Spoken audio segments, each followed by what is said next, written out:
de Rav Brandt, donc qui est le Rosh Yeshiva, on peut dire, du Beth Midrash de Sarcelles, et donc qui est le gendre de Rav Haikin Zichrono Livracha. Donc vous allez pouvoir apprécier donc la richesse et la profondeur de son analyse sur un thème particulièrement aigu, c'est la crise financière. Voilà. Donc Shabbat.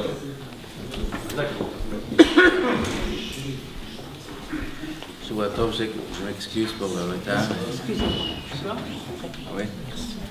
J'étais bloqué dans un embouteillage, je ne pouvais pas bouger. Ça a pris presque des heures d'essentiel. Bon. Pour réclamer le ministre du Tourisme, le ministre des Travaux. Tu vois là, c'est bon.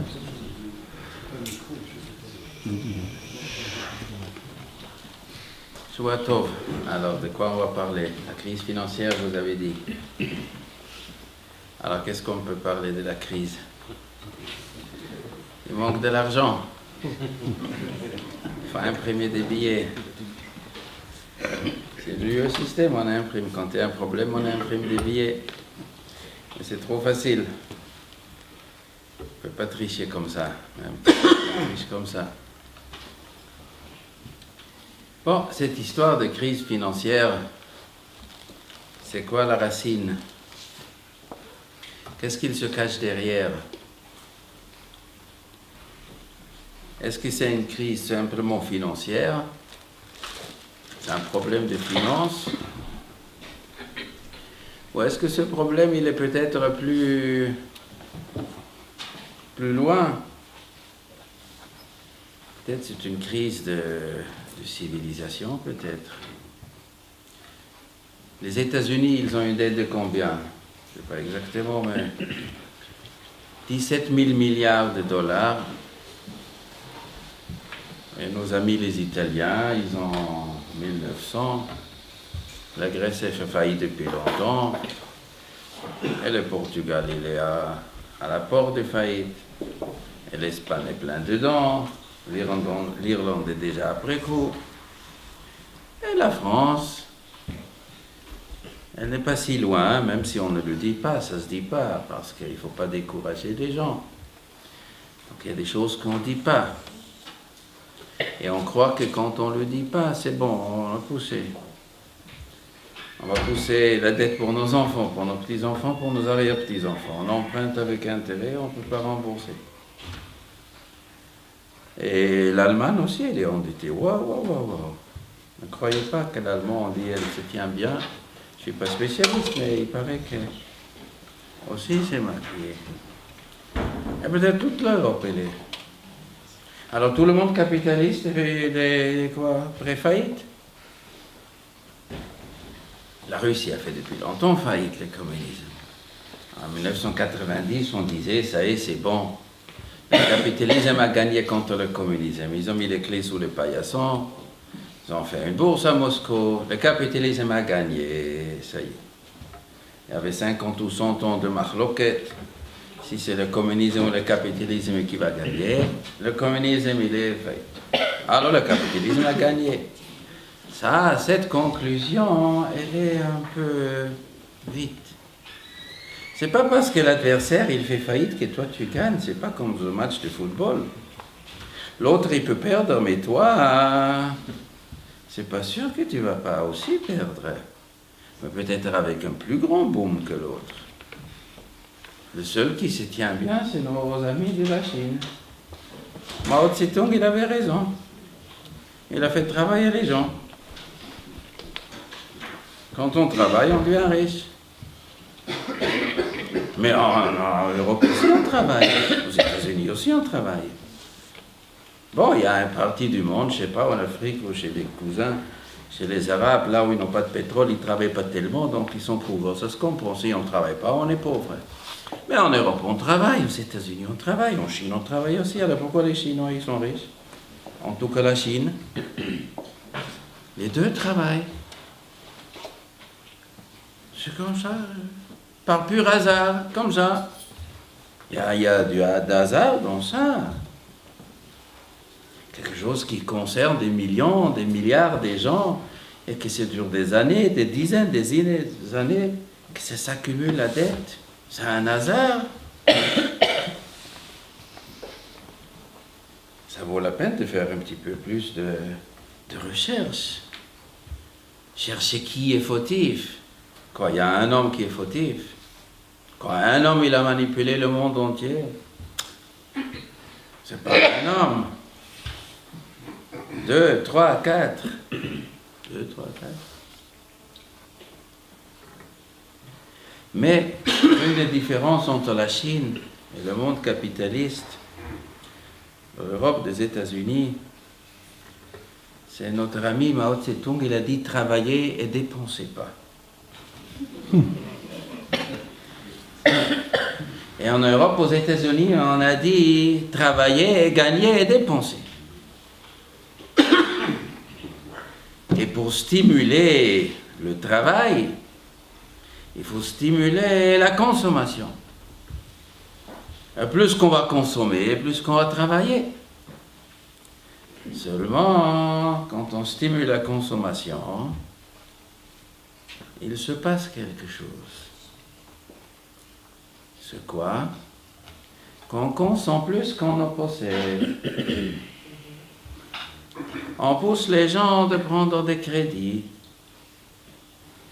Et les gens y vivent au-dessus de leurs moyens. Ça c'est le système. Comment l'individu comme individu s'endette. Et comment il veut imiter les autres. Lui, il fait un bar mitzvah Hilton, moi aussi j'ai besoin de faire un bar mitzvah Hilton pour rester dans la communauté. Et l'autre, il achète une deuxième villa au Côte d'Azur, moi aussi j'ai besoin.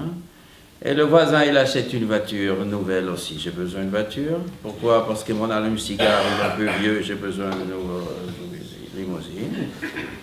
Et on voyage aux vacances quand on n'a pas d'argent.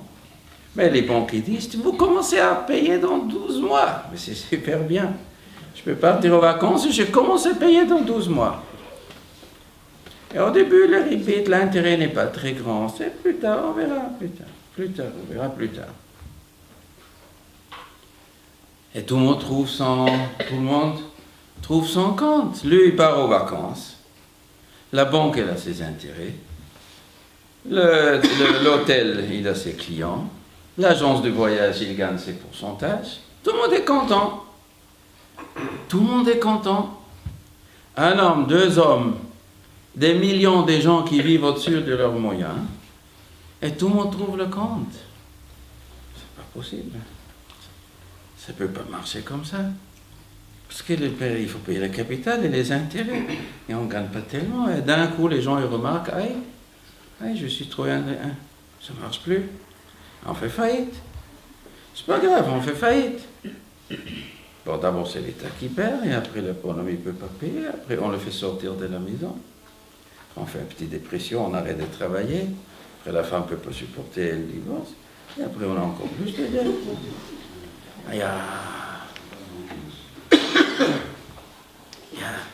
Être endetté, quoi, il est permis d'être endetté. C'est permis d'être endetté.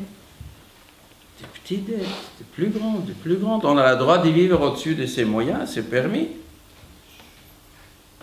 Il y a un halakha dans la Gemara. Est-ce que un homme n'a pas le droit de se mettre dans une situation de pauvreté? Il est sourd. Quand on est pauvre, on risque de voler, de tricher. Mais le problème du capitalisme n'est pas seulement que les individus ils s'endettent, de vouloir profiter de la vie, vouloir profiter des biens de ce monde. Profiter, consommer. Dans tout, on veut consommer. Consommer vite. Notre ami Mao, il était intelligent, il dit ne consommez pas. Travaillez. Pas consommer. Consommez une assiette de riz. Avec 2 assiettes en bois et ça suffit. Et la vérité, que ça suffit. La vérité, ça suffit. Qu'est-ce qu'on mange ici en Europe? Mais qu'est-ce qu'on mange? Les gens, ils se cassent la tête. Si dans quelques années, il y aura 10 milliards des gens, 15 milliards des gens, mais où il poussera quoi à manger pour 15 milliards? Les gens, ils se cassent la tête. Peut-être il faut liquider la moitié de l'humanité. Il y en a des gens qui... Mais avec ce que nous, en France, on mange, on peut nourrir chaque personne, on peut nourrir 3 personnes avec. Il y a un ara. À la fin des mariages, des fois je vois à la fin des mariages, ou chez nous, de l'Smahot. Combien il va à la poubelle? Toute une ville, on peut nourrir avec ce qui va à la poubelle. Il y a un ara, qu'est-ce qu'il y a ici dans... Il y a un chef à... Qu'est-ce qu'on a besoin tellement? Une fois, il y avait un juif de Russie, des Géorgies, il était chez moi, il y a une dizaine d'années. Et puis il mangeait un kazaï, du pain, petite tomate et tout. Il nous regardait avec des yeux.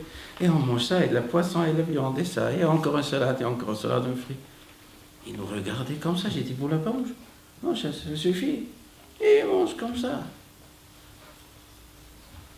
Il faut consommer l'argent, et les maisons, et les voitures, et les voyages, et d'autres choses, et d'autres sortes d'autres bêtises qu'on met largement à consommer, des bêtises qui amènent les gens à des dettes et à des catastrophes familiaux et d'autres malheurs. Consommer. Et comment on consomme? Avec des crédits. Ah, les crédits. Il faut arriver aux banques et aux financiers et à la bourse. Qu'est-ce qu'il se passe dans cette bourse? C'est quoi une bourse? Il a gagné l'argent à la bourse, comme on dit. Il a joué à la bourse. Les gens, ils disent jouer à la bourse. Pourquoi on dit jouer à la bourse? Je n'ai jamais entendu qu'un homme qui travaille chez Renault et qui fait de la peinture chez Renault, il joue chez Renault. J'ai entendu un peintre, il joue. Un menuisier, il joue au bâtiment. Mais à la bourse, on dit on joue à la bourse. C'est un jeu. Oui, c'est un jeu, là, l'école d'Elbrus à New York, et lui sur Internet, on joue, ça c'est permis, c'est permis de jouer, c'est permis de gagner l'argent avec du jeu, c'est permis de gagner au casino d'argent, et comme on disait Chachamim dans la Mishnah de Sanhedrin, et voici les gens qui sont disqualifiés comme témoins, Mesachek Bekouvia, les gens qui gagnent l'argent avec jeu d'hasard. Comment on appelle à Gemara les gens qui gagnent leur argent avec le jeu d'hasard? Racha. Racha? C'est un rachat. Comment traduire rachat en français? Comment on dit rachat en français? Hein? Un impie. On est disqualifié, on ne peut pas, on est catalogué parmi les voleurs. Gagner la vie avec jeu d'hasard, c'est un rachat, on n'a pas le droit. On utilise la faiblesse des autres pour lui faire sortir l'argent. Je sais que l'autre il est faible, chacun il rêve de devenir millionnaire dans une seconde, c'est le rêve de tout le monde. Sans travailler, je fais le numéro, Euro-Loto, je vais gagner 50 millions, je suis millionnaire, je paye tous mes dettes, et j'ai pas marié tous mes enfants, et je n'ai pas besoin de travailler, quel rêve. Mais tout le monde rêve, non, bien y joue, pour 1 euro, 1 euro. Une fois j'étais dans un tabac, j'entends un qui dit à l'autre, il a joué pour 1 euro le truc. Et un type à côté dit, mais monsieur, si vous voulez gagner, il faut semer pour... Mais pas pour 1 euro, monsieur. Semer, comme ça va pousser. Prenez large. Payez large. Des fois, tu es au tabac, il y a des gens qui arrivent comme ça, je ne sais pas. Vous me donnez 2 petits trucs pour gratter, 2 trucs, et 3 ça, panoplie. La faiblesse des êtres humains, et les casinos profitent. Aujourd'hui, ils ont fait une autre chose diabolique, et même sur Internet, tu n'as plus besoin d'aller au casino. Tu amènes le casino à la maison. Autrefois, pour voir des femmes pas bien, il fallait aller dans l'endroit. Maintenant, on les amène carrément à la maison. Gratos. Il y a toutes sortes de choses dans le capitalisme. Toutes sortes de choses. on joue, on perd l'argent, on s'endette. La Française des Jeux, c'est un grand casino. La bourse, c'est un casino où les gens, ils gagnent et ils perdent. On gagne, à la bourse, on gagne. Mais si un gagne, il faut qu'un qui perd. Enfin, tout le monde peut gagner sans perdre. Comment c'est possible? Sauf si tu fais une bulle. On monte, tout monte. Si tout monte, tout le monde gagne. Une bulle.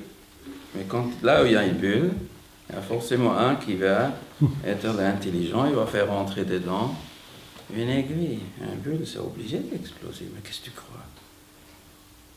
Les gens, ils veulent gagner d'argent. Nous avons eu un ami au New York, M. Madoff, notre cher grand ami. Il promettait des intérêts super bien. Tu donnes l'argent, tu reçois 10%. Mais où on peut trouver 10%? C'est génial. Combien des milliers de gens sont aujourd'hui sur le trottoir, qui sont jetés, ils ont perdu leur maison, leur parnassa, tout. Même, comment il s'appelle le prix Nobel de la paix, comment il s'appelle? Et le Wiesel, 15 millions, il a perdu. Et combien des gens... Mais pourquoi tu as joué avec ce monsieur? Pourquoi tu as joué avec ce monsieur? Parce qu'il donne beaucoup d'intérêt. Je n'ai pas besoin de travailler. Et l'argent, il s'empile. Et c'est permis de gagner l'argent avec intérêt. C'est permis des intérêts. Excusez-moi s'il y a des banquiers ici, je m'excuse auprès. Je vais faire un discours pas très catholique là. S'il y a des gens qui jouent à la bourse qui me pardonnent.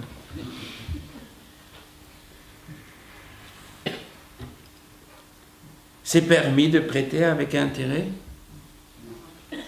Qu'est-ce qu'elle dit la Torah? Un juif avec un juif, il peut prêter avec intérêt. La Torah nous dit, on n'a pas le droit. Et ce qu'il le fait, il est quoi? Il a fait un petit avéra, bon. Un petit avéra, on a fait. Qu'est-ce qu'elle dit la Gemara? Qu'est-ce qu'elle dit? Est-ce qu'elle a un avis, ce qui prête d'intérêt? Les deux mondes. Hein? Et perd au lamaba. Intérêt, mais quoi? Vous voulez vous imaginer un monde sans intérêt? Ça veut dire quoi ça? Mais il est fou ce rabbin. Mais tu t'imagines un monde sans intérêt, sans banque? Et alors comment l'industrie marche? Et comment le business marche? Qui a posé cette question? Qui a posé cette question? Aujourd'hui, on ne peut pas s'imaginer. Bon, peut-être dans l'Antiquité, c'était des paysans, à l'époque de Moshe Rabbeinu, quel business il y avait? Il n'y avait pas de bourse, pas de banques, pas d'internet, pas des trucs. Bon, on pouvait gagner l'argent. On plante une tomate, il pousse, je la mange, je la donne à mon copain, on n'a pas besoin de système. Moshe Rabbeinu pouvait se permettre d'écrire l'interdiction des rébits, mais à une autre époque. Qu'est-ce qu'elle dit la Gemara? La Gemara nous dit chacun qui prête beribit. Pourquoi il a perdu son olam haba? Pourquoi? Qu'est-ce qu'elle dit la Gemara? Parce que en prêtant beribit, on dit que Moshe Rabbeinu n'était pas commerçant. Il n'a rien compris du business. Parce que si Moshe Rabbeinu aurait compris du business, il n'aurait jamais pu écrire dans la Torah, on n'a pas le droit de prendre intérêt. Parce qu'il n'y a pas de business sans intérêt. Il n'y a pas. Donc Moshe Rabbeinu n'a rien compris dans le business. Mais comme Moshe Rabbeinu dit, c'est pas moi qui ai écrit, c'est le bon Dieu qui m'a dit. Donc il y a un autre aussi qui n'a pas compris le business. Il y en a celui-là aussi qui n'a rien compris. C'est ça qui s'occupe de Beribit. Et la Gemara nous dit comme ça, les gens qui prêtent avec intérêt croient que celui-là ne sait pas comment il faut conduire l'économie du monde. Qu'est-ce que c'est intérêt dans la Gemara? Qu'est-ce que la Gemara nous dit, la définition d'intérêt? Pourquoi la Torah elle a interdit d'intérêt? Pourquoi? C'est quoi la définition? La Gemara nous dit, c'est quoi vol? Vol, ça veut dire, je prends l'argent de quelqu'un de façon injuste. Qu'est-ce que ça veut dire injuste? Ça pourrait être sans l'accord de l'autre, il ne veut pas me laisser. Monsieur, je peux me servir dans votre caisse? Non, vous ne pouvez pas vous servir. Eh bien, je me sers quand même, monsieur. Ça, c'est du vol. Mais il existe du vol aussi d'une forme que l'autre, il est d'accord. Il y a un issour dans la Torah qui s'appelle Ona'a. Ona'a, c'est-à-dire rouler le prix. On vend une voiture, un Renault, et le client il me dit ça coûte combien? C'est quoi le prix catalogue? 10 000 euros. 10 000 euros, c'est ça le prix d'un Renault Mégane? Oui. Voilà. 10 000 euros. Il est d'accord de le donner, il l'achète. Il continue 300 mètres. Un deuxième garage Renault. Combien ça coûte en vérité un Renault Mégane? Ah, c'est modèle. Ah, rue de catalogue, c'est 8 000 euros. 8 000 euros? Ah, tiens, regardez là. Ah oui, 8 000 euros. Et l'autre, il m'a dit 10 000 euros. Et revient chez le premier monsieur, vous m'avez dit 10 000 euros. 10 000 euros. Mais voilà, c'est 8 000 euros. Ah oui, bon, ouais, c'est vrai.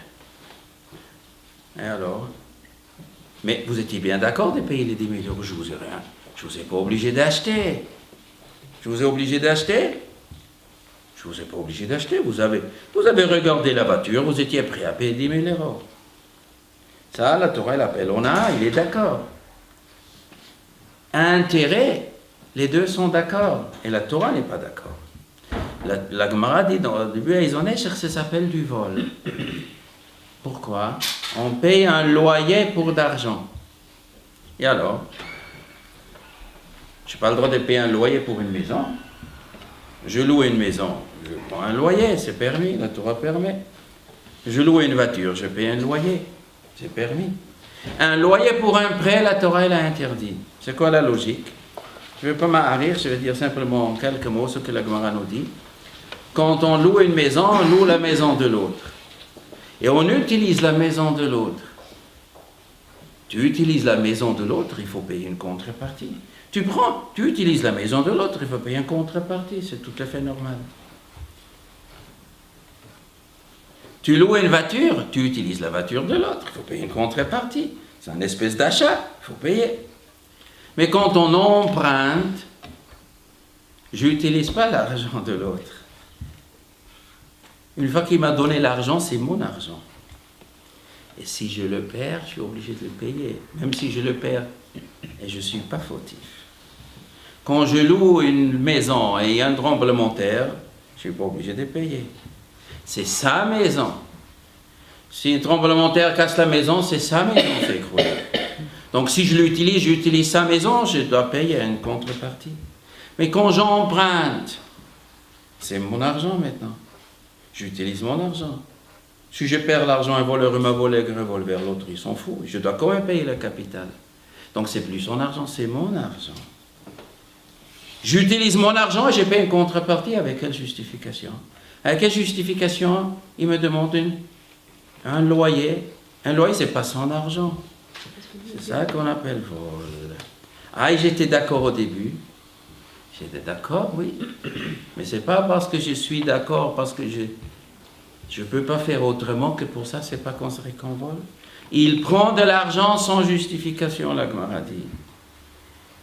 Dans le cas où il me donne l'argent, et si jamais l'argent est perdu sans ma faute, je ne suis pas obligé de rembourser. Dans ce cas-là, si je fais un bénéfice, il peut prendre le bénéfice. C'est ça qu'on appelle déposer l'argent, picadon. La différence entre tout ce qui se passe dans le monde, des ribites, l'interdiction des ribites, cette tragédie de prêt et payer que la Torah l'appelle Nesher comme une morsure d'une serpent avec laquelle on détruit l'emprunteur, avec laquelle le prêteur s'enrichit sur le dos de l'emprunteur, et que l'emprunteur est obligé de payer le capital, même s'il a perdu, il est obligé de se débrouiller le capital, et en plus il est obligé de me payer un intérêt, que la Gemara appelle vol, et tout le business est basé sur ça. Et on ne peut même plus s'imaginer l'autre monde du business. Mais quand aujourd'hui, Baruch Hashem, que tous les banques se sont cassées, Baruch Hashem, je dis, la tragédie financière qui se trouve aujourd'hui dans le monde, la tragédie pour des millions, des centaines de millions de gens, Si l'Europe se casse la figure, si l'euro se casse la figure, le chômage qui peut être dans l'Europe, en Amérique, les conséquences dramatiques. Mais il est fou celui-là. Non. La prise de...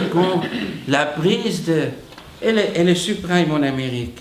Imaginons-nous qu'on aurait fait ce que la Gemara nous dit de quelle façon il faut prêter de l'argent.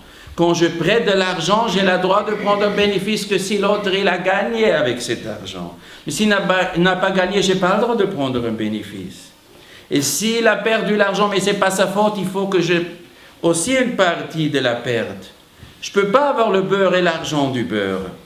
Même si tu perds le capital, tu vas me rembourser, en plus je me prends un bénéfice. Ça, c'est le vol de la Gemara. Si jamais on aurait fait ce que la Gemara nous dit, que je ne prends les intérêts que s'il y a un bénéfice, mais si l'autre il a perdu, je suis d'accord de partager la perte et partager les bénéfices, dans ce cas-là, le suprême ne serait pas arrivé. Parce que dans ce cas-là, les gens, ils auraient vérifié où ils ont investi l'argent. On n'investit pas comme ça quand on ne sait pas qu'est-ce qui se passe. Maintenant, comment ça fonctionne la bourse? Notre ami Madoff, il était un grand spécialiste de la bourse. Avant qu'il a commencé à voler, soi-disant, de le grand conseiller de la bourse. Et si à la fin tu vois quelle espèce de bonhomme c'est, ça veut dire que dans la bourse, il y a des gens que quoi? Des gangsters, des manipulateurs, des gens qui embrouillent les gens. Mais croyez pas que c'est un monsieur. Mais non, c'est pas un monsieur. Pas seulement notre ami de la... Comment il s'appelle? Kerviel. Il n'y a pas qu'un Madoff, un Kerviel au monde. C'est pas vrai. C'est pas vrai. Il y a beaucoup de gens. Tromper les gens dans le business est vieux comme le monde. La Mishnah nous dit dans Kiddushin, Chenvani, Ruban Reshaim. Les commerçants, la majorité, c'est des Reshaim. Comme ça dit la Mishnah dans Kiddushin. Chamarim, les taxidanes, Rubam Reshaim. Pourquoi? Parce qu'ils changent les conditions. Au début, ils disent un prix, après ils font un autre prix. Au milieu des trucs, ils te arnaquent. Rubam Reshaim. Mais il y a des métiers plus, il y a des métiers moins. Il y a des métiers où c'est difficile à arnaquer, il y a des métiers où c'est plus facile à arnaquer. Moins que l'autre il comprend qu'est-ce qu'il achète, plus facile c'est l'arnaquer. L'arnaque dans la finance, l'arnaque des individuels, l'arnaque des industrialisés dans la communauté. Faire de la sorte, c'est gigantesque. C'est gigantesque. Évidemment, c'est obligé de s'écrouler un jour. Ça ne peut pas marcher comme ça. Évidemment, on ne peut pas tout le monde gagner. Comment elle s'appelle cette Avéra aujourd'hui? Comment s'appelle la Parsha aujourd'hui? Parsha Toldot. Parsha Toldot, on parle d'un individu, il s'appelle Monsieur Esav. Esav Aracha. Le Navi, il dit à Yaakov Ahavti, et Esav son est Yahav, j'aime, et Esav, je le déteste. Et pourquoi le bon Dieu, il déteste Esav? Qu'est-ce qu'il a fait, ce pauvre Esav Aracha? Il a fait quoi, ce pauvre Esav? C'est un chasseur. On lui a fait piquer sa bénédiction. Et pourquoi il s'appelle Esav Aracha? Qu'est-ce qu'il a fait du mal, c'est Esav? Il y a quelque chose de mal dans la paracha? Il est plutôt victime. Mais il y a un mot dans la paracha. Rivka, elle a sorti de son armoire quelque chose pour déguiser Yaakov en Esav. Qu'est-ce qu'elle a sorti de son armoire? Des vêtements de... Vatikach Rivka et bigdei Esav hachamudot asher ita babayit. Elle a pris les habits d'Esav hachamudot. Les habits d'Esav qui étaient chez elle à la maison, avec ça, elle a mis sur Yaakov, et comme ça, Yaakov, il a pu tromper son père Yitzhak. Et pourquoi la Torah ajoute un adjectif, ha-chamudot? Les habits d'Esav. La Torah ajoute un adjectif. Les habits d'Esav, ha-chamudot. C'est quoi chamudot? Beau. Et pourquoi la Torah nous dit les habits étaient beaux? Beau ou pas beau? Écart que c'est les habits d'Esav. Comme ça, hein? Convoité. Convoité. La traduction du mot chamoud veut dire convoité. Lotachmod. Lotachmod betrecha. Lotachmod eshetrecha. Lotachmod sadeu v'shoro v'chamoro v'chol asher lerecha. Ne convoite pas la maison de ton prochain. Et son champ, et sa femme, et son taureau, et son âne, et tout ce qui appartient à ton copain. Ça veut dire quoi? Chomed. Convoiter. Le Rambam m'explique convoiter, c'est qu'un homme y mette l'œil sur quelque chose. Oui, cette chose j'ai besoin. Ah, il tombe amoureux dans un objet de l'autre. La maison de l'autre, ou la femme, ou le taureau, me colle tout ce qui appartient, ou sa place, il est président. C'est à moi d'être président. C'est à moi d'être. Chomed. Alors on va chez l'autre, monsieur, vous pouvez me donner votre maison, ou vendre? Ah non, la maison est ni à donner, elle ni à vendre. Ah bon, mais il me faut cette maison. Elle n'est pas à vendre, elle n'est pas à donner. Mais il me faut cette maison. Mais elle n'est pas à vendre. Alors qu'est-ce qu'il fait, monsieur? Il va manipuler. Il va mentir. Il va créer un stratagème. Il va menacer. Il va utiliser le couteau, de la violence, les magouilles, jusque l'autre ne peut plus et il va lui laisser. Ça, c'est la vera de l'otachmod, même si on a payé à la fin. L'otachmod, j'ai besoin. Big de Esav à Chamoudot, les habits de Esav, ils étaient Chamoudot, ils étaient convoités. C'est quoi convoiter? D'où il avait ses habits? Il a acheté aux Champs-Élysées ses habits. Il les a pris chez qui? Chez Nimrod. Et pourquoi il avait besoin? Il a tué Nimrod pour prendre ses habits. Et pourquoi il avait besoin de ses habits?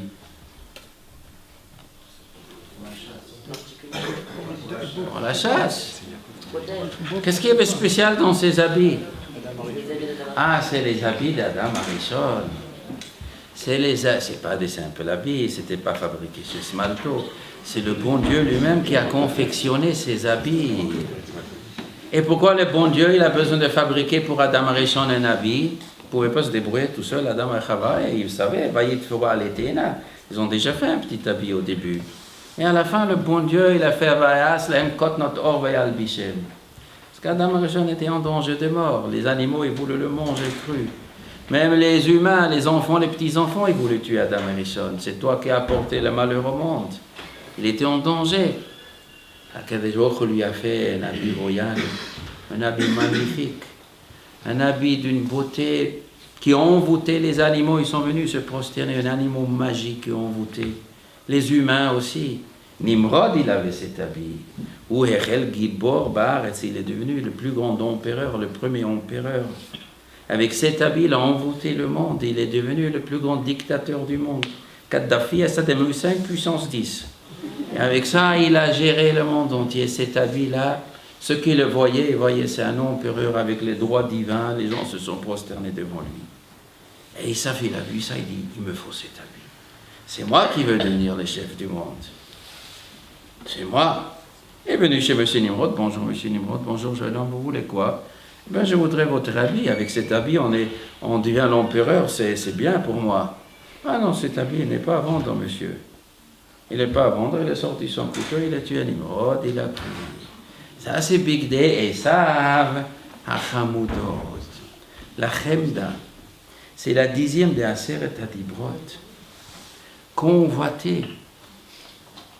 La 10e des choses qu'Akadosh Baruch Hu il a dit au Har Sinaï. Il ne convoite pas ce qui appartient à l'autre.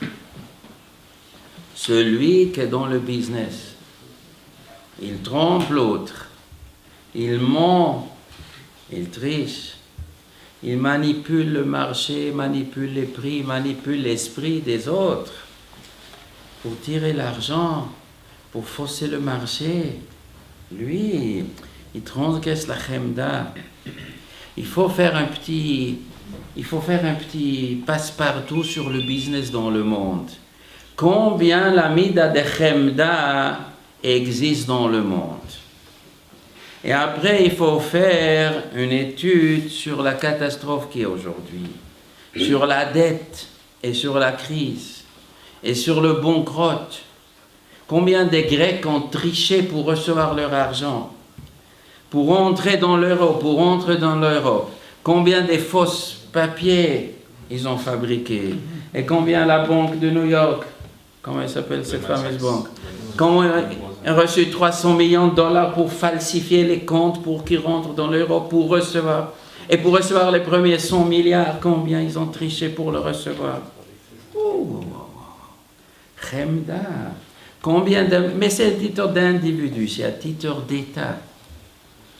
C'est à tout le système, chez les politiques, et dans la justice, et chez les avocats, et combien on manipule.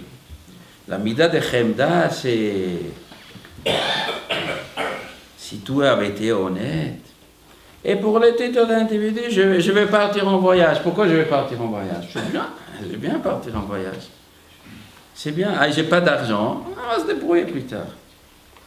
Pour le moment, l'autre, il me prête. C'est l'argent de l'autre, il me prête. Et tu peux rembourser.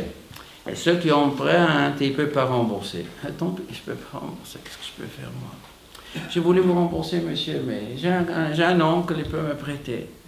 Je vais vous rembourser, oui. Ah, mais j'ai du mal un peu à rembourser. Vous me laissez encore un peu. Est-ce qu'on a le droit d'emprunter, pas rembourser?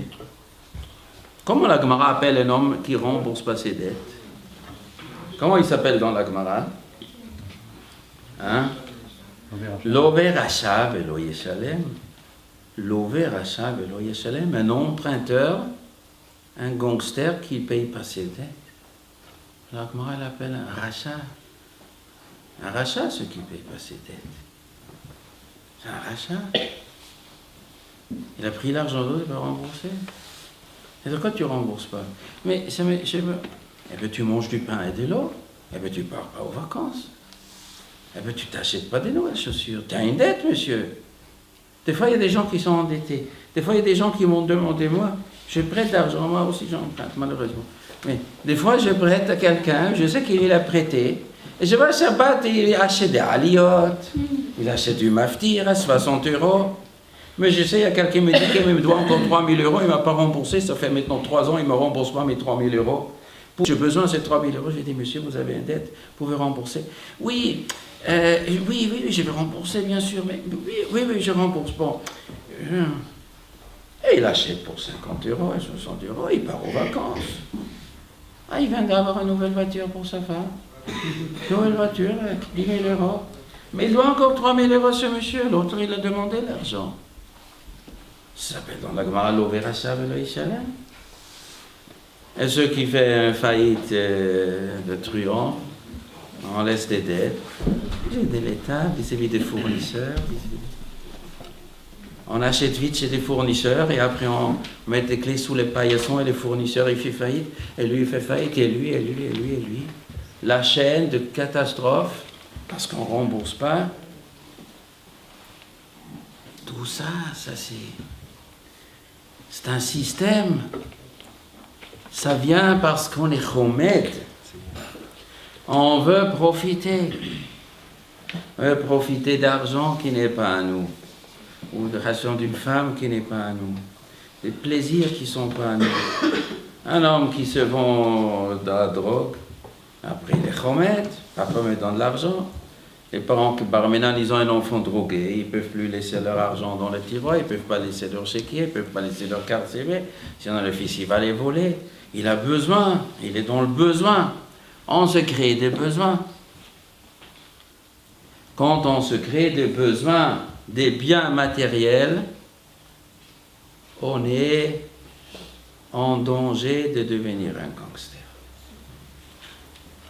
Au niveau personnel, si on a une fonction publique ou une fonction d'un établissement financier, on a un appétit de manipuler beaucoup d'argent.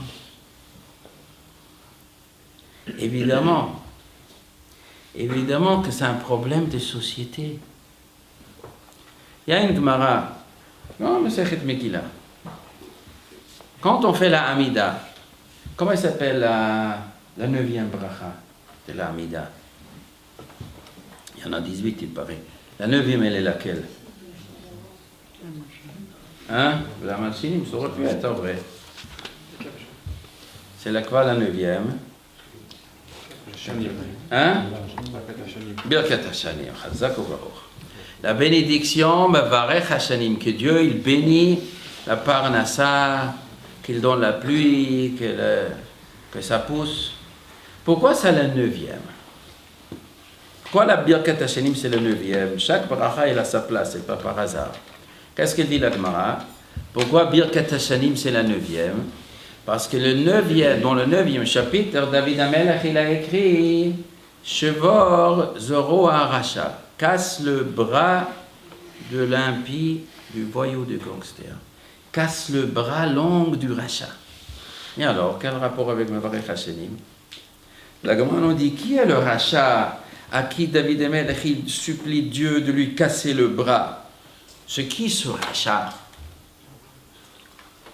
Ce rachat, la Gemara nous raconte, c'est le capitaliste qui manipule les prix, qui fait de la spéculation pour monter les prix. C'est le riche, la Gemara nous dit, qui a des moyens, quand il y a la nouvelle récolte du blé, il achète tout. Alors, il n'y a rien à manger. Le pauvre, il n'a plus rien à manger. Hein, qu'est-ce qu'on fait qu'on n'a rien à manger? Quand il y a un produit à rien à manger, les prix montent. Les prix montent. Quand il y a peu sur le marché, les prix montent. Après, une fois que le riche, il a fait affamer bien, il n'y a plus rien, il commence à vendre au prix cher. Il achète quand le prix est bas. Il fabrique une crise. Fabriquer une crise, comme ça, les pauvres sont obligés après. Le riche, il peut se permettre quand c'est pas cher. Et le pauvre, il n'avait pas l'argent à l'époque. Le pauvre, il achète du jour au jour. Et le riche, il n'a pas besoin aujourd'hui. Il achète le blé pour les prochains 3 mois. Et après, il domine le marché. Il vend doucement. Il prend un prix exagéré. Ça, c'est le rachat. David Amelech, il a dit, Barich Aleinu, donne-nous une bracha qui est tellement beaucoup que le riche ne peut plus acheter tout. Qui reste toujours pour des choses pas chères. Le capitaliste était attaqué. David Amelech, il a prié que le capitaliste, le manipulateur du prix, il faut lui casser le bras. Ça, c'est la tfila de Barech. Ça, c'est quand un juif, il dit Barech Aleinu, à ça, il faut penser, la Gemara nous dit. Que Dieu fait que le prix soit bas pour le pauvre, pour que les riches, pour les capitalistes, ne s'enrichissent pas plus. À quoi David Amelech, il était socialiste, communiste, quand il était marxiste, peut-être, sûrement. Eh bien, Marx, il avait raison, pas surtout. Mais Marx, il avait raison. Quand Lénine, il se moquait des capitalistes en disant, ils sont tellement bêtes, ces capitalistes, pour gagner d'argent, ils sont prêts à nous vendre une corde avec laquelle on va les pendre. Comme ça, il disait Lénine. Ah, il n'était pas bête, Lénine, il savait très bien. Les capitalistes se sont moqués du marxisme, avec un orgueil. Hein?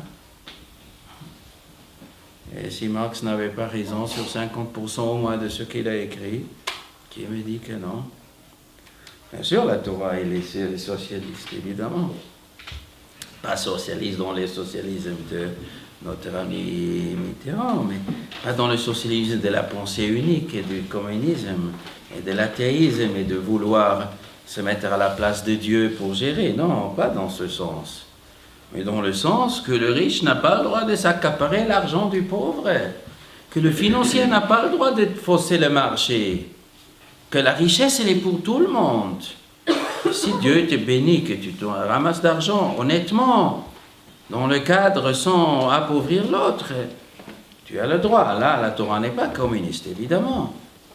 Mais que tu dois aider, combien payer à l'heure et à jour, à la seconde à ton ouvrier, de ne pas le payer un jour après. Les droits des ouvriers, bien sûr, la Torah, elle est socialiste. Il n'y a pas ce capitalisme sauvage qui détruira le monde, forcément. qui détruira, parce que ça ne peut pas éternellement marcher comme ça. Et après, on a un prime d'argent. Il manquait de l'argent il y a 2 ans, il manquait d'argent. Qu'est-ce qu'ils ont fait? Qu'est-ce qu'il a fait, notre ami président? Ils ont ajouté aux banques 500 milliards, 700 milliards, 1000 milliards. D'où cet argent? Où ils ont trouvé cet argent? On imprime. Bon, aujourd'hui, on n'a pas besoin d'imprimer. On met dans l'ordinateur comme s'il existe. Comme ils font les Américains. On fait comme si. On emprunte une banque virtuelle et on paye des intérêts virtuels. Comme si. On fait comme si. On fait comme si. Quand on fait comme si, plus personne sait. Quand même, encore 100 milliards. Mais ça ne peut pas marcher comme ça. Parce que tu triches. Tu triches. Maasé, il est marqué dans Parashat Noach. Parashat Noach, Shem, Ham et Yafet, ils ont sorti de la Teiva. Alors le texte, il dit que Noach, il a donné une bracha à Shem. Il a donné une malédiction à Ham. Il a dit à Ham, Eved avadim yele echav. Un esclave, tu seras pour tes frères. Eved avadim, esclave, des esclaves yele echav. Ham, il a reçu une bonne malédiction. Pour tes frères, pour Shem et sur Ham, sur Yafet. Pourquoi il est devenu esclave? Pourquoi? Bon, je vais raconter en petit, après on va voir la Moussar Askel de l'histoire. Torah nous raconte qu'après la Maboul, Noach, il est rentré dans la tente, il a bu du vin, et il se saoulait, il s'est déshabillé. Alors Ham, il est rentré, il a vu son père sans habit, il est sorti, il a raconté à ses frères.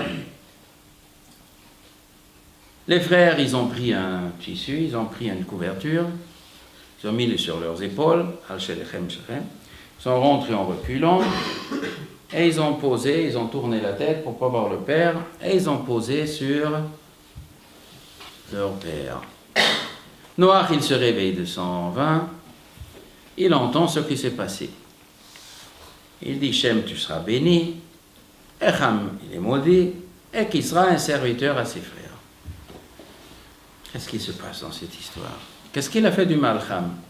Il est rentré le temps de son père, il a vu qu'il est sans habit, il est sorti, il a raconté à ses frères. Ça mérite une malédiction. Pour lui et pour ses enfants, et ses petits-enfants, leur l'envoie d'être des esclaves. Pourquoi? Qu'est-ce qu'il a fait du mal? Mais le pshat, il est, et encore, qu'est-ce qu'il dit la Torah? Shem et Yafet, ils ont pris une couverture. Ils ont mis sur les épaules des deux. Pourquoi une couverture? Il faut porter sur les épaules. On ne peut pas porter dans la main. Un sac de ciment de 100 kilos, 50 kilos, on met sur les épaules. S'il a 100 kilos, on met sur les épaules des deux. Couverture, ça pèse 1 kilo. Attrape avec la main, on va rentrer. On a besoin de mettre sur les épaules. Qu'est-ce qui se passe dans cette histoire? Mais le pshat, il est, avant le déluge,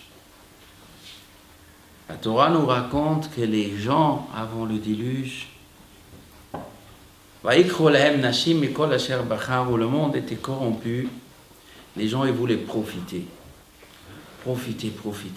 kiffer, à tort et à travers, vouloir profiter tout de suite des plaisirs de l'Olam Hazé.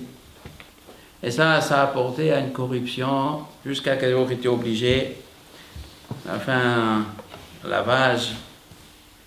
Bon, il a tout enlevé.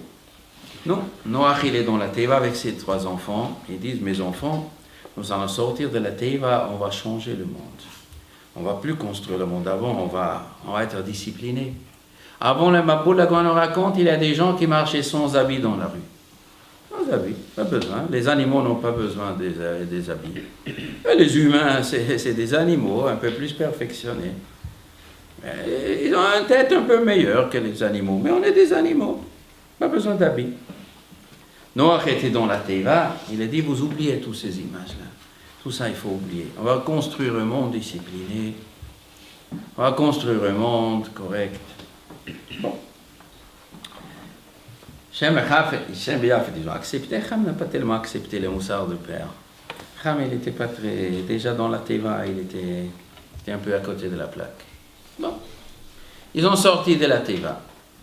Noach, il prend le vin, il se saoule. Il voit que le père, il est sans habit. Pourquoi le père, il est sans habit? Ah, il a bien compris. Ça veut dire quand papa, il n'est pas conscient de ce qu'il fait. Alors qu'est-ce qu'il fait? Il vit comme avant le déluge. Papa aussi, c'est un animal. Il raconte à ses frères. Pourquoi il raconte à ses frères? Pour dire, frérot, si jamais moi, je vais vivre sans habit, ne me critiquez pas. Papa aussi pense comme ça. Seulement, il se domine un peu, mais il croit qu'on peut changer le... Mais l'être humain, c'est un animal. Il est comme ça, papa aussi. Ça c'est quelque chose de très dangereux. Si jamais ce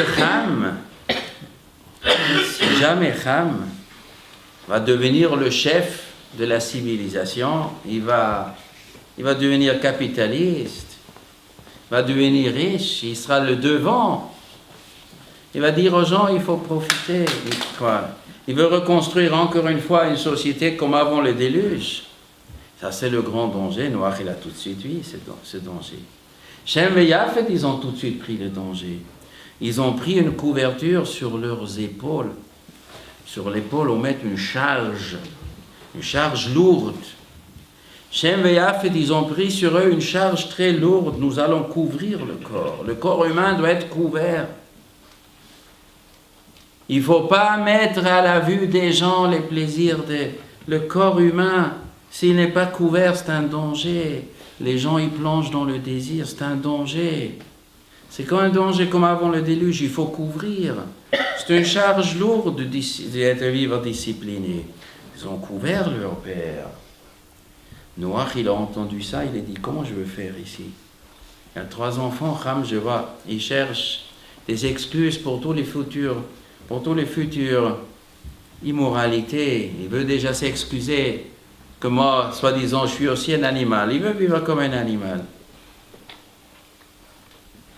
Ah, il ne faut surtout pas qu'il sera le chef de la civilisation, qu'il sera esclave. Comme individu, Eved, Avadim, Yelechav, comme individu et comme société, qu'il sera un esclave, que Shem réussit, que Yafet réussit, que les gens qui sont habillés réussissent dans la vie. Lui, il veut vivre sans habit, qui ne réussit pas. Il sera un esclave, comme ça personne ne va le envier. Comme ça les gens ils vont voir que le progrès dans le monde passe par des gens disciplinés. Comme ça les gens ils vont comprendre. Et qu'est-ce qu'il se passe si Ham un jour il va changer? Il va commencer à mettre les habits. Et si un jour Yafet il va décider d'enlever les habits, alors quoi? Eh bien, ça risque de s'échanger. Et si l'Europe, elle décide qu'on n'a plus besoin des habits, on a le droit d'envoyer dans toutes les maisons des gens rendre fou toute l'Amérique. Toute l'Amérique a rendu fou le monde. Avec la légèreté, les Européens, légèreté. Ah, peut-être ils vont devenir des esclaves. Peut-être on va devenir des esclaves à la Chine, c'est possible. Peut-être l'Amérique appartient déjà à la Chine, c'est possible. La société de consommation, elle est condamnée à devenir esclave. De la même façon que l'individu qui ne domine pas ses instincts, il devient esclave. Un homme qui est marié avec une femme, s'il se laisse aller de tromper sa femme avec une autre, à la fin, sa femme demande le divorce. Ah, il faut payer très cher les avocats et le divorce. Après, il faut payer la deuxième femme. Mourir déjà une famille, c'est difficile de nourrir 2 familles. On se détruit. L'indiscipline détruit la personne, évidemment. Évidemment. Consommer, pas dans la bonne mesure, détruit. Que ce sera manger, on mange trop, on détruit sa santé. On emprunte parce qu'on a envie, on se détruit, on a des soucis. On se détruit financièrement. Que ce sera l'individu, que ce sera la société. Après, on devient un esclave, on dépend après de quelqu'un d'autre. L'Ève dans la Torah, un type, il n'a plus d'argent, il se vend comme esclave à l'autre. Après, c'est l'autre qui te domine. Demain, il paraît que la grecque appartient déjà à la Chine. Ils ont déjà acheté ce qu'il faut. À un demi-centime, ils ont acheté, ils achètent déjà. C'est maintenant, on peut acheter. Ils vont acheter peut-être la France aussi. Bon, jusqu'à la Chine va craquer. C'est notre parcha encore. Peut-être ils vont aussi craquer la Chine. Un clin jusqu'à ce qu'il y a là-bas. Peut-être il y aura là-bas aussi un printemps chinois. Je ne sais pas, peut-être il y aura un printemps chinois. Il y a quoi à faire un printemps là-bas? Le jour que les Chinois vont se réveiller, qu'il y en a quelques-unes qui profitent du système. Non? Bon, mais ça, on verra ça. Possible que ce n'est donc pas très loin, parce qu'ils ont aussi Internet, aussi, ils sont pas si bêtes maintenant, la population. On le remarquer. Il y en a qui roulent en limousine et encore 300 millions, ils viennent en vélo au travail. 300 millions viennent en vélo et 100 000 ils viennent en limousine. Bon, ils vont le remarquer, ça aussi. Mais pour le moment, c'est possible qu'on devient Eved. La masse, c'est une bracha. Parce que le système n'est pas bien. Le système du capitalisme, toute la finance comme ça, c'est pas comme ça. Maintenant, malheureusement, ou heureusement, je ne sais pas, je ne sais même plus comment il faut dire, les Arabes, ils ont fait de la finance musulmane, la finance islamique. Aujourd'hui, à Dauphine, on apprend, il y a des cours, il y a il y a la banque de Koweït, la banque bourrée du fric. Bon, le fric, il vient du pétrole, mais en tout cas, c'est bourré. Islamique avec Heteriska. Bon, il est triste, Heteriska, il n'est pas... Mais il est trafiqué, bon. Mais il y a ils ont commencé à comprendre. Ils ont commencé à comprendre, c'est pas comme ça. Ils ont imité de l'Agmara. Quand tu veux gagner d'argent, il faut investir. Et que si l'autre y gagne, tu profites. Si l'autre ne gagne pas, tu ne profites pas. Et si l'autre y perd, tu dois aussi perdre. On ne peut pas avoir le beurre et l'argent du beurre. Ça, c'est le citade. Ça, c'est ce qui est marqué dans l'Agmara, ce qui est marqué sur Shulchan Aruch. On ne peut pas avoir le beurre et l'argent du beurre. Tout ce système. Bon, on ne va pas anticiper, on ne va pas être plus vite que l'histoire. L'histoire va continuer. L'histoire va continuer. Bon, certaines, ils tirent encore le maximum d'argent avant fermeture de la caisse. Certains, ils profitent encore. Et après, le déluge.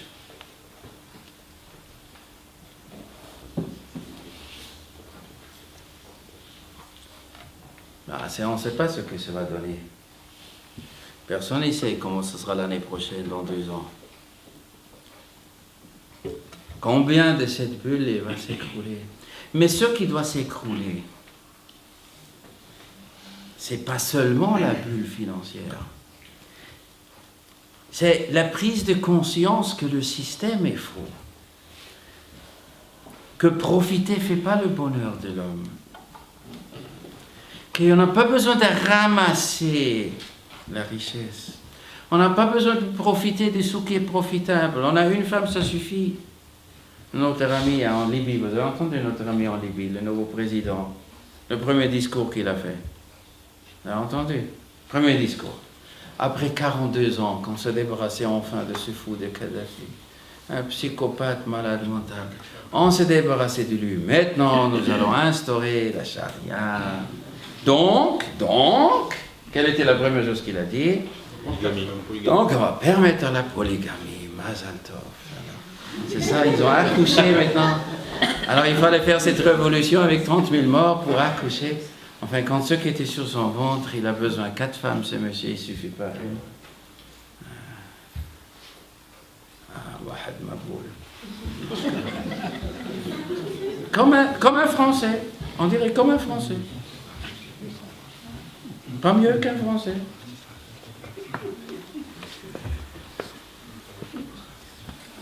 Comme un Américain. Comme un Occidental. Il n'est pas content avec sa femme. Et le Français, il appelle sa copine, concubine, ou amie, ou paxé, ou je ne sais pas quoi. Lui, il appelle ça officiellement. D'accord, ça va. On a compris. Consommer. C'est pour ça qu'on est dans le monde. C'est ça l'intelligence. C'est ça le modernisme. Toute cette intelligence que depuis 100 ans, depuis 150 ans, la sagesse, la science, le progrès, c'est ça qui a accouché pour après à la fin avoir des gens qui transgressent l'ot tachmod eshet recha, l'ot tachmod bet recha, b'sedeo shoro b'chamoro, b'chol asher lerecha, pour que la majorité des gens sont chomdim pour transgresser la 10e des certes des brottes. C'est ça que la science a accouché. C'est une honte pour l'humanité. C'est une honte pour la sagesse humaine. C'est pas ça la sagesse. Mais c'est ça qu'il faut redresser. La crise, elle est là pour redresser quelque chose de profond, des travers de la société. Il y a des travers. La vérité, ça aurait dû être les Juifs les premiers qui le disent. Les banques islamiques auraient dû être d'abord les banques juives. Malheureusement, on est trop faible, on est trop nombreux pour donner le ton au monde. On aurait pu le dire. Tout le système dans l'Occident il y a un omerta vis-à-vis du darwinisme. Dans les écoles françaises, on n'a pas le droit de parler que Dieu il a créé le monde. On n'a pas le droit. Le monde, c'est darwinisme, on est à darwinisme. Tous les scientifiques savent que c'est du pipeautage jusqu'à Z. Rien, c'est une blague dégoûtante. Ça n'a rien de scientifique. Le darwinisme n'a rien de scientifique. C'est des rêves de folie, de n'importe quoi. Et pourtant, il faut l'enseigner. On n'a pas le droit de dire le contraire. Un prof qui dit, et peut-être c'est Dieu qui a créé le monde, il est rappelé à l'ordre. Je sais, j'ai de l'expérience. J'ai entendu des profs juifs. Rappelé à l'ordre. Une omerta.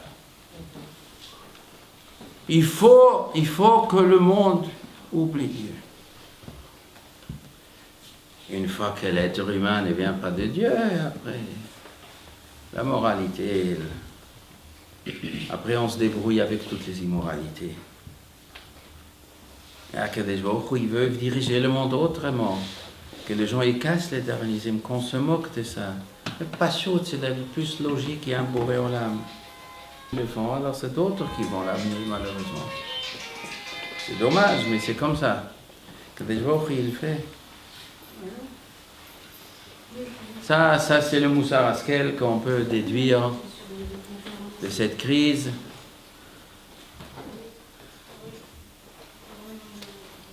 Et il n'y a pas d'autre solution que de traverser ça. Et après, dans 1 an, dans 2 ans, on verra où on sera. La question, elle est, est-ce que les gens ils vont déduire le Moussar Haskel ou pas? Ça, c'est la question.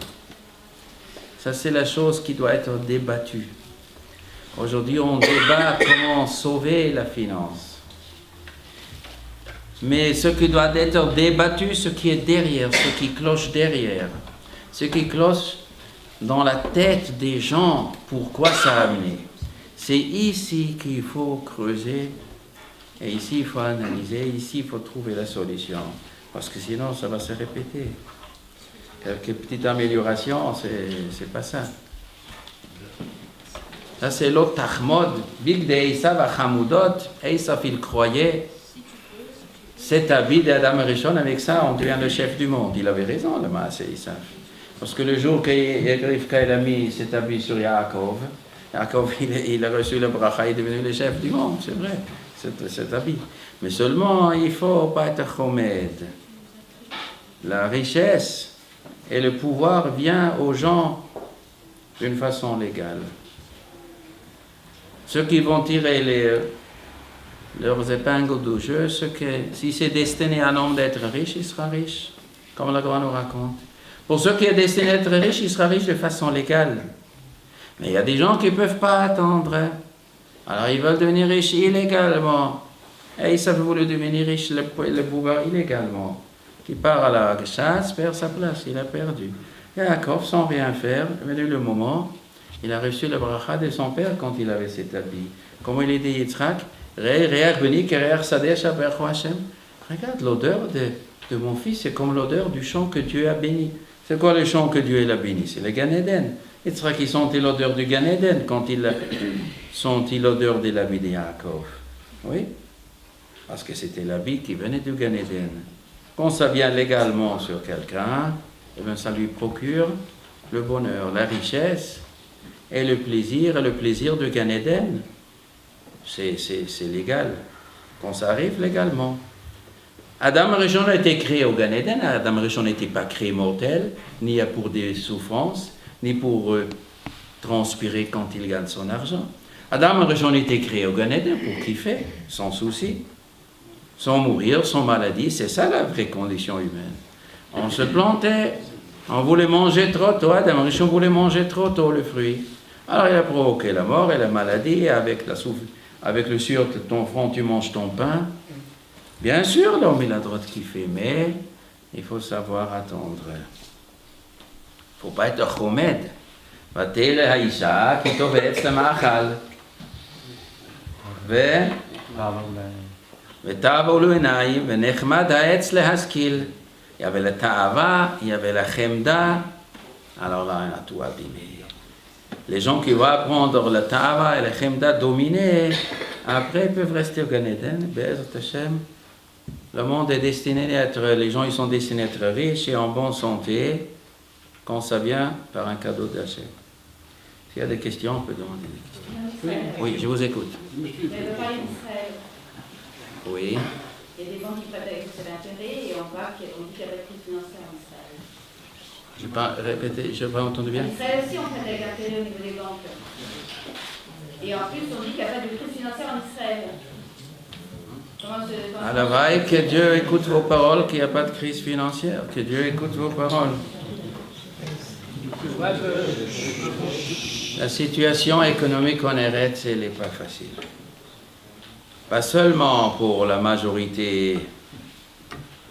En Eretz, il y a 30 familles qui tiennent l'État, il faut savoir. Il y a 30 familles qui dirigent tout, qui dirigent tout derrière. Grande partie du peuple, il vit très serré. Pas seulement les retraités. Beaucoup de gens ils vivent très très serrés, très serrés. Maintenant, il n'y a pas de crise. Que Dieu vous écoute. Je ne suis pas sûr. Je ne sais pas. Ils ne sont pas dans l'euro. C'est vrai que quand on est dans l'euro, on souffre tout de suite avec tout le balagan. Heureusement, eux et les Suisses, ils se sont mis dehors, c'est vrai. Alors, mais c'est pas sûr que la crise, c'est pas sûr que... Il faut prier que ce sera comme ça. Mais de toute façon, il faut comprendre quelque chose. Quand je dis quelque chose, ça c'est en liaison, c'est toujours sous condition. Il y a tellement beaucoup de données qui font qu'un homme il réussit, ou qu'il est en bonne santé, ou est malade. Il y a beaucoup de données. Il se peut qu'en Eretz Israël, qu'il y a beaucoup de gens très religieux. Et il y a beaucoup de gens qui font attention de ne pas prendre des intérêts. Beaucoup d'Avrichim, ils font attention de ne pas prendre des intérêts. Il y a là que des gens qui comptent, il y a beaucoup de Torah, beaucoup de mitzvot, beaucoup de Shechem, Erach Mishamay, mais il a des calculs avec le peuple juif pour de différentes choses, et des Messirot Nefesh pour des différentes, il y a du Chesed, il y a des... À Bnei Brak Yerushalayim, vous avez des centaines d'Egmar qui prêtent gratos, tout, ils prêtent gratos. Il y a beaucoup de mitzvot en Eretz Israël. Donc Eretz Israël, c'est un pays hors norme, ça se juge à part. Mais si vraiment il n'y a pas de crise, il faut demander à notre ami Stanley Fischer. Pour le moment, il ne l'a pas encore dit, mais je ne sais pas si vous lui demandez en privé, dites-moi la vérité. C'est bon, les finances du Bibi, ça tient. Et Vada, il ne va pas vous dévoiler, parce que quand un chef il dit des mauvais pronostics ou des mauvais trucs, ça crée un bout de neige. Oh là là, c'est pas bon, je retire mon argent. Ouh, et après ça s'écroule. Alors les chefs qui sont devant, ils disent non, c'est bon. La méthode Coué, combien c'est la méthode Coué en Eretz? C'est combien c'est vrai? Je ne sais pas, je ne peux pas vous dire. Oui. Une question. La référence que vous avez amenée de David, La Gemara Megillah. La Gemara Megillah d'Af Yud Zayin, si je ne me trompe pas. Vous avez ici une Gemara? Oui, regardez, Gemara Megillah. Il me semble d'Af Yud Zayin. C'est dans la Sugia des les 18 bénédictions. Comment ils sont composés les 18 bénédictions. Et là-bas, on dit la 9e bénédiction. C'est là-bas, vous allez voir la Gemara et Rashi. Oui. Tous les torrents en Israël qui achètent leur maison en mashkenta, c'est pas des frais, c'est pas des frais qu'elle. Alors, le mashkanta qu'elle donne la banque de Fachot, alors, le mashkanta, ils ont un hétériska et plutôt un bon hétériska. Pourquoi? Pour le moment, ils ont eu de la chance que ça marche encore. Pourquoi? Le hétériska est basé sur le principe que ceux qui prêtent de l'argent, il investit dans quelque chose, il ne prend des intérêts que s'il y a un bénéfice. Et les maisons, ils sont toujours montées. Depuis 60 ans, ils sont toujours montées. Ça veut dire, si vous avez emprunté $100,000 pour acheter une maison à Kiryat Sefer, alors la banque, elle prête par hypothèque sur la maison. Et on doit payer, je ne sais pas, disons 5 ou 3%, à condition que le prix monte. Et le prix va monter plus que 3-5%. Les prix montent 10-20%. Donc, en fin de compte, ils ont toujours pu prendre les intérêts halachiquement parce que les prix permettent de la maison à monter. Mais imaginez-nous que la maison ne va pas monter, ce qui n'est jamais arrivé. Mais imaginez-nous que ça s'arrête et le prix de la maison ne monte pas. Eh bien, ceux qui achètent, il peut dire à la banque de dire je ne vous paye pas les intérêts parce que l'hypothèque ne monte pas. Il y avait un juif à Tel Aviv, un juif religieux. Il a emprunté à la c'est une histoire il y a 15 ans. Tout Israël est au courant de cette histoire. Un type, il a emprunté à la banque Leumi pour acheter, je ne sais pas, un business. Un business. Et ce n'était pas sa faute. Maintenant, on ne sait pas comment ça finit, parce qu'il ne voulait pas raconter de quelle façon il s'arrangeait. Parce que s'il raconte qu'il s'arrangeait, que ce type n'était pas obligé de payer, à tous les autres qui font faillite, ils vont aussi dire ça. Et s'il va dire qu'il n'a pas tenu compte, les autres vont faire. Il a bien étouffé l'affaire. Et bien sûr, alors pour acheter une maison, il y a la mashkante, si ça monte, je paye. Si ça ne monte pas, je ne paye pas. Bon, mais il y a d'autres questions que je me suis demandé sur la mashkante, mais bon, on ne va pas rentrer dedans. C'est pas simple. Chaque chose, il y a des cas où on peut faire être risque, il y a des choses où c'est difficile, des cas où c'est pas possible. Bon. Si un homme n'a pas de biens, un homme qui n'a ni de maison ni de biens, et il emprunte de l'argent pour marier sa fille, il n'y a pas d'être risqué. Être risqué est obligé de rentrer dans une affaire qui peut monter, qui peut bénéficier. Sinon, ça n'existe pas. Oui. Est-ce que le fait d'acheter des actions, c'est pas un peu comme si on était associé, parce que si l'entreprise gagne de l'argent, donc on gagne avec, si elle perd, les actions baissent aussi, enfin, il n'y a pas un peu de ça? Et donc, qu'est-ce que vous voulez dire? Est-ce que c'est pas plus, entre guillemets, légal, plus cachère? Plus cachère? Entre guillemets, je sais pas. Le problème d'acheter les actions, mais votre pauvre serviteur qui est devant vous, il pense qu'il ne faut pas acheter des actions, même que beaucoup de gens disent qu'on peut y acheter. Moi, je pense qu'il ne faut pas acheter. Pour quelle raison? Pour la raison que si vous achetez des actions, vous êtes associé. Et comme chaque entreprise emprunte et prête de l'argent avec intérêt à des juifs. Comme dans chaque entreprise emprunte de l'argent dans une banque, et dans chaque banque il y a des actionnaires juifs, et les actionnaires juifs sont des associés, donc chaque banque en vérité c'est partiellement de l'argent juif, et les juifs ils empruntent un juif avec intérêt. Comme ça moi je pense, mais c'est une grande casse-tête, une grande difficulté. Grande difficulté, oui. Le fait d'emprunter avec intérêt ou sans intérêt, cette obligation s'applique aux juifs seulement. Les goïms, ils ont le droit, eux, d'emprunter avec intérêt. Est-ce qu'un goy a le droit de prêter à un goy avec intérêt? Ou à un juif? Alors, un goy prêté à un goy, on ne sait pas quel est le din, Tosfot ne sait pas. Il y a 700 ans, les Chachmei à Tosfot, qui étaient en France, Tosfot, dans le Secheba Metzia, il dit je ne sais pas quel est le din. Et jamais quelqu'un il a su répondre à cette question. Tosfot dit c'est un safek, il se peut qu'un goy n'a pas le droit de prêter à un goy avec intérêt, parce que c'est comme du vol.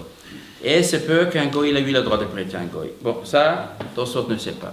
Maintenant, un goy prêté à un juif ou un juif a prêté à un goy, c'est marqué d'après la Torah, c'est permis. Après Chacham, ils ont interdit. Mais ils ont dit que si on ne peut pas faire autrement, Chacham, ils ont permis. Mitzad de Rabbanan, c'est assour un goy, un juif, un goy. Mais Chacham, ils ont permis si c'est que des chayav. Si on ne peut pas faire vivre autrement, on a le droit. Et le Rabbi Notam, il y a 700 ans, il a dit, aujourd'hui en France, en Europe, on ne peut plus vivre sans prêter de l'argent au goy. Comme le goy interdisait la majorité des métiers, et il demandait toujours des impôts de folie aux juifs. Et beaucoup de juifs ne pouvaient pas gagner la vie qu'avec intérêt. Donc ça rentre dans ce que la Gemara nous dit. Pour survivre, on a le droit de prêter, emprunter avec un goïm d'intérêt. C'est pour ça que les juifs ils ont pris cette coutume toujours de prêter au goïm et d'emprunter. Mais, il ne faut pas oublier, si cette histoire de prêter, emprunter apportait plus de chance au peuple juif ou plus de malchance, ça se discute. Parce que si ça fait permis à des juifs de vivre, de survivre, parce que comment c'était en Europe? Les chrétiens, ils ont pris sur eux l'interdiction de prêter, emprunter avec intérêt. Les chrétiens, ils ont copié la Torah vis-à-vis d'intérêt. Les musulmans aussi. Ils ont inscrit dans leur loi, un musulman n'a pas le droit de prêter de musulmans d'intérêt. Les chrétiens, ils se prenaient pour le peuple juif. Comme la Torah elle a interdit pour le peuple juif intérêt, les chrétiens, ils ont interdit ça.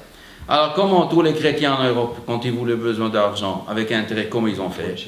Ils sont venus chez le gouverneur, chez le pouretz, comme on dit en yiddish, et il dit, il nous faut d'argent. Il a dit, allez-y chez les juifs. Alors, qu'est-ce qu'on a fait? Le gouverneur, il a dit aux juifs, prêtez au goïm intérêt, et vous prenez des intérêts, comme ça, il y a quoi? Et après, qu'est-ce qu'il a fait le gouverneur? Il a dit aux juifs, maintenant, vous me donnez 3/4 de ce que vous avez gagné. Alors, quand les Juifs ils prêtaient avec 3% au goy, le gouverneur il prenait 2%. Il restait 1% pour les Juifs. Mais avec 1%, on ne pouvait pas. Alors, les Juifs ils mettaient un peu plus. Alors, le goy prenait un peu plus. Et chaque fois quand les gouverneurs ils avaient besoin d'argent, ils ont dit aux Juifs, augmentez, m'en donnez plus d'intérêt. Alors, les Juifs étaient obligés d'augmenter.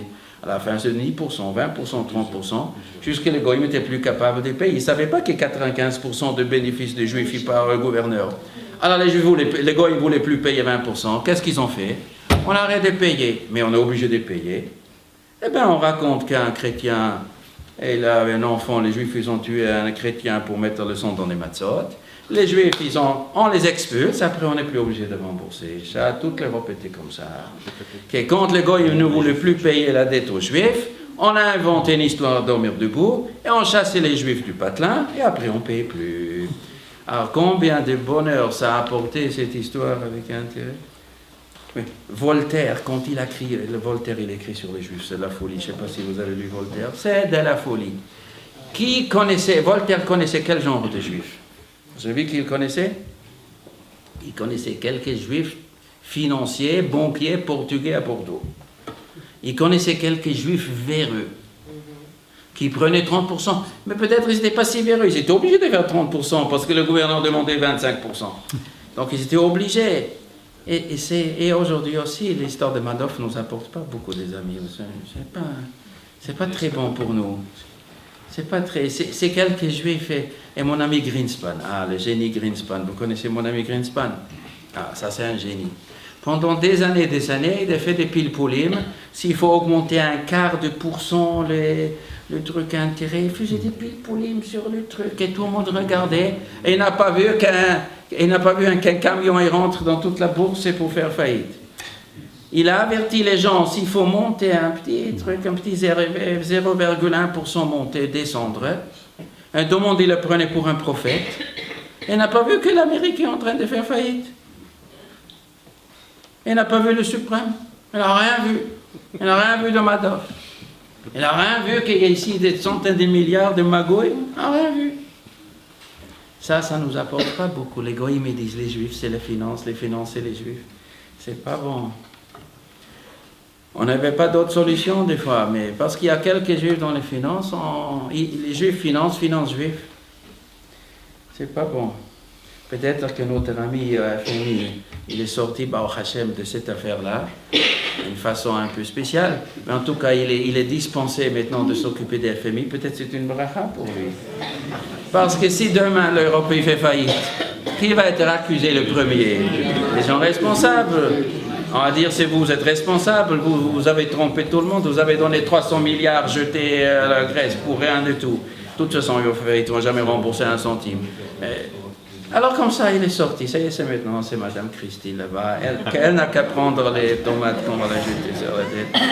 Peut-être c'est une bracha pour lui, j'en sais rien, mais tout est pour le bien. Vous n'avez pas fini pour Voltaire.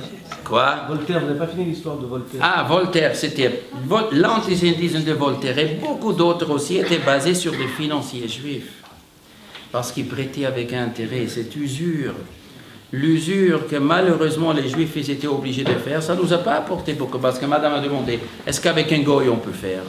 Un goy, si on a besoin pour survivre, on a le droit de faire intérêt avec un goy.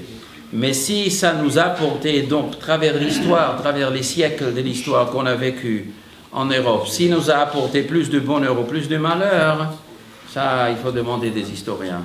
Donc, si on suit ce que vous avez dit, donc il ne faut pas être commerçant, il ne faut pas emprunter. Il faut emprunter d'une façon cachère. On peut emprunter d'une façon cachère. Avec Iska, la Gemara dit Iska, que ceux qui prêtent, il fait partie de l'affaire. Et si un bénéfice il reçoit, si pas un bénéfice il ne reçoit pas. Il faut trouver des capitalistes juifs qui sont prêts à faire une mitzvah et bénéficier d'une façon cachère. Et s'ils le font comme le Shulchan dit, ils vont avoir la bracha. On peut être commerçant, il faut être honnête. Oui. Oui. Ah ça, je ne voudrais pas répondre à cette question. J'ai oublié, je n'ai pas entendu, je ne vais pas entendre cette question. Malheureusement, je ne peux pas répondre à cette question.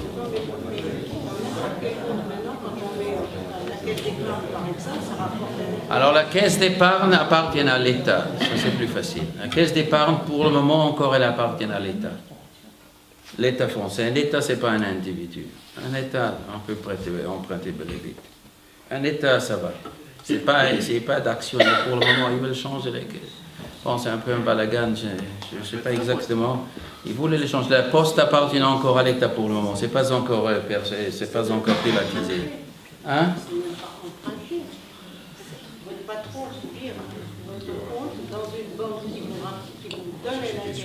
Oui, ça, vous avez prêté à la banque. Si vous mettez votre argent dans une banque qui vous donne d'intérêt, c'est-à-dire vous avez prêté à la banque et la banque vous donne d'intérêt. Maintenant, si cette banque elle est privatisée, comme 95% des banques sont privatisées, donc ça veut dire c'est les propriétaires. Donc parmi les propriétaires, il y a des juifs. Mais si elle appartient à l'État, il n'y a pas de problème. Oui? Qui a voulu demander? Oui?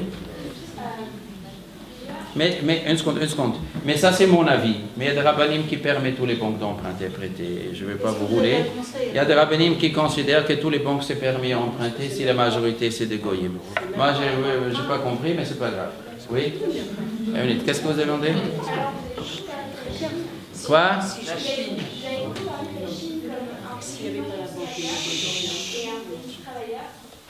Et c'est quoi? Parce que la Chine détient 20% du marché du luxe. C'est le plus grand consommateur du monde. Et c'est le plus grand. C'est ceux qui consomment et qui donnent. Est-ce que c'est des nouveaux riches? Ils vont devenir capitalistes, oui. Une fois qu'ils ont de l'argent, ils vont aussi tomber dans le même piège que les Européens, sans aucun doute. Quoi?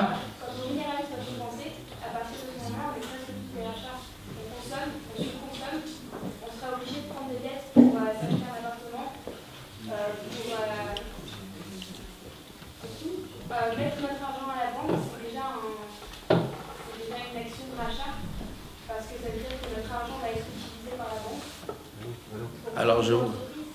Alors je vous explique. Et je viens de répondre. Si c'est une banque privatisée, si c'est un banque qui appartient à un goy, ou si c'est un banque de l'État, c'est permis. La Torah, elle a permis de faire intérêt. Donc ça, on n'est pas un rachat. Et si on emprunte pour consommer, dans la mesure où on peut rembourser, aussi c'est permis. Je disais plusieurs choses. Emprunter sans rembourser, on n'a pas le droit. Et quand on concentre dans des problèmes, qu'on est obligé de magouiller et différentes choses pour s'en sortir, ça on n'a pas le droit de faire. Mais si on prend un prêt raisonnable et le prêteur est quelqu'un qu'on a le droit de lui donner des intérêts, soit que c'est entre deux juifs qui font un hétériska, soit c'est avec un goy, soit qu'un établissement bancaire qui est goy, qu'on a le droit de prêter ou emprunter des intérêts, dans ce cas-là, c'est permis. Ce qui est interdit, c'est prêter entre deux juifs avec intérêt, ou de prêter avec un établissement goy, mais il y a un associé juif. D'après moi, s'il y a un associé juif, on n'a pas le droit, mais il y a des rabbinim qui permettent s'il y a un associé goy. si la majorité sont goy, et prendre des prêts, consommer plus qu'on a les moyens d'utiliser, ça on n'a pas le droit. Et l'autre rachat, c'est le prêteur, ceux qui prêtent et embrouillent les gens. Quand quelqu'un il donne des subprimes, il dit achetez, achetez et prenez les dettes, vous allez commencer de payer dans 24 mois.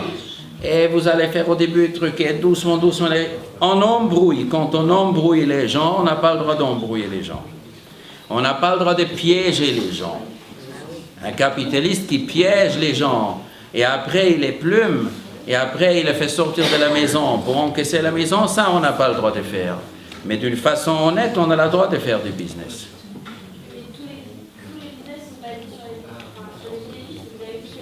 Bénéfice, c'est moutard de faire du bénéfice. Il n'y a pas d'interdiction de bénéfice.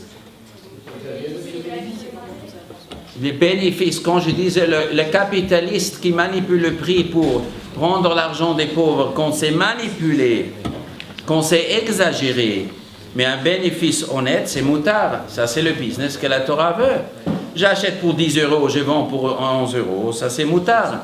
Mais si j'achète le marché et les pauvres ils crèvent et après ils sont obligés d'acheter chez moi plus cher, ça c'est fausser le marché, c'est ça qui est interdit.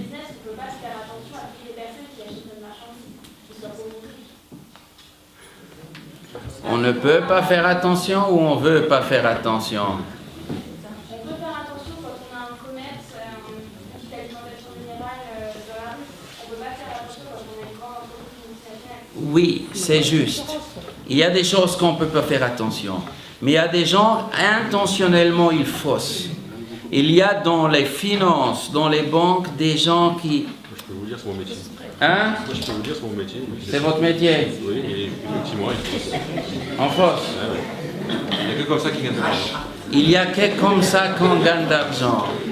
Ça, c'est la tragédie. Ils pensent qu'il n'y a que comme ça. On ne peut pas faire sans tricher. Ça, c'est la tragédie.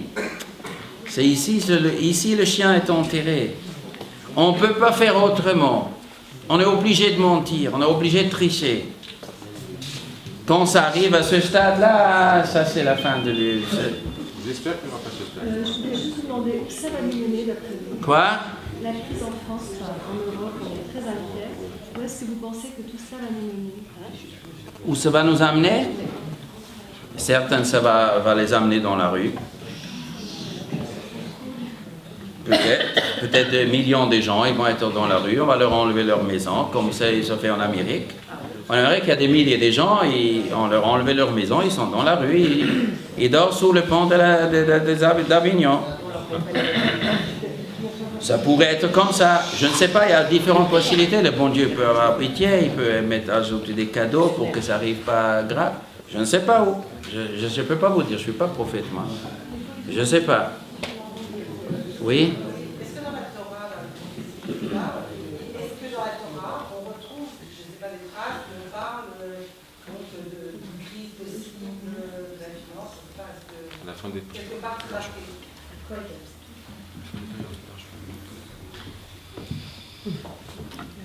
Est-ce que dans la Torah on parle pour l'époque d'autrefois ou pour le futur? Pour le futur. Ben, pourquoi vous voulez que je vous sers la Gemara Sanhedrin? La Gemara nous dit qu'il viendra un moment que les gens ils n'auront même plus un dinar dans la poche, même une prouta dans la poche. Il viendra un moment où les gens ils n'auront plus une prouta. Il y en a qui disent parce qu'on n'aura que des millions dans la poche, pas une prouta. Espérons que ce sera ça le pshat. Mais on a déjà passé plusieurs crises, c'est pas une crise. C'est Vahira Av Ba'aretz. Comme c'est marqué dans la parasha de cette semaine, comment Arabe mais Abraham, des crises, bien sûr il existait des crises. La Gemara dit dans Batra, il ne faut pas quitter Eretz Israël, sauf quand il y a une crise, et quand les prix sont trop chers, quand les gens n'ont pas d'argent. Dans ce cas-là, on a le droit de sortir. Là-bas, il y a toutes sortes de trucs. Est-ce qu'il n'y a pas quoi manger? Même s'il y a beaucoup à manger, mais les gens n'ont pas d'argent pour acheter. Alors aussi, on peut sortir d'Eretz Israël pour ça. La Gemara dit là-bas quel est le prix. Mais des crises, ça a toujours existé des crises, bien sûr. Toujours, ils ont existé des crises. Ça, c'est dans Kriyat Shema, c'est marqué. Si vous faites le Torah au mitzvot, je donnerai la pluie. Et il y aura Vesafta deganecha vetiroshcha veitzarecha, tu ramasseras ton blé, ton huile. Et si Chas Shalom, on quitte la Torah, Vatzaret Shemaim, le ciel sera fermé. Voilà, Yamatar, Vadama lotitenet yevula, il y aura une crise d'alimentation. Ça c'est marqué dans la Kriyat Shema.